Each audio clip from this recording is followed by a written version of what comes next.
also future leaders or today's leaders, some of us, we also understand that it's up to us to make sure that our region is safe and balanced. So one of the ultimate goals of this cooperation is stability.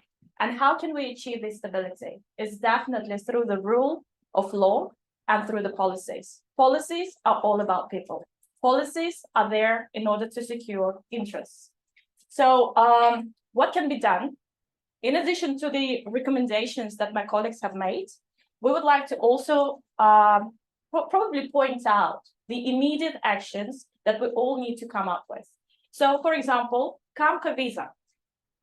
If you guys travel to our countries a lot, as a foreign tourist, you probably want to visit some of the biggest sightseeings. But if you want to go to the neighboring countries, this is where the restriction comes. We can definitely travel between our countries, although not in Turkmenistan as of today. But we want to make sure that there is an analog, which is a free zones to travel for tourists, and where the private sector can also benefit, providing hospitality services.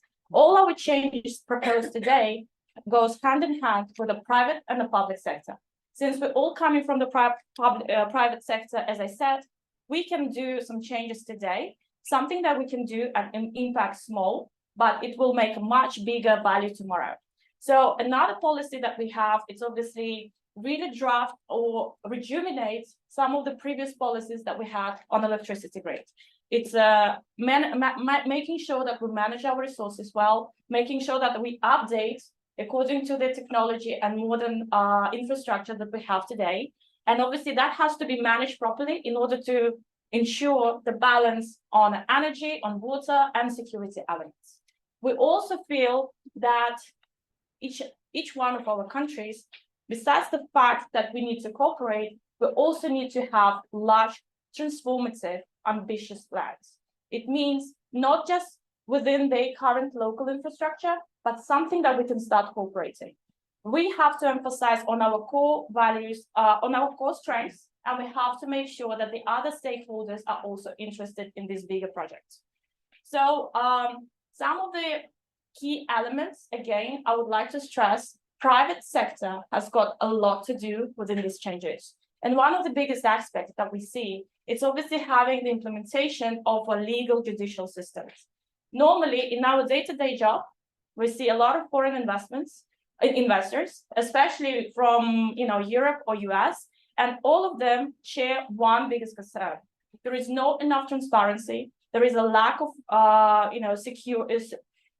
there is a very big risk because most of the cases we don't have a proper judicial system in place. So one of the elements, we need to have a widespread system that will ensure the bigger transparency in order to attract those investments.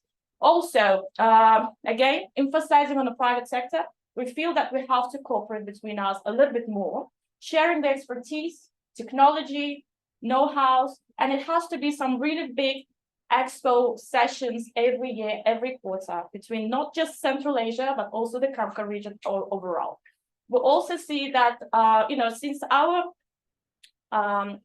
population is pretty young generation, we see that this could be an issue if we don't provide education, if we don't provide jobs, and if we don't provide the security for tomorrow. So obviously one of the biggest elements is providing the education with a Western, with the Western institutions. Counterparts, we already have a very good project in Kazakhstan, Balashak, which actually was a very good successful case. So that has to go, widespread, not just in Kazakhstan, but in Mongolia, also in Afghanistan, because I think education would be the key to solve some of the issues.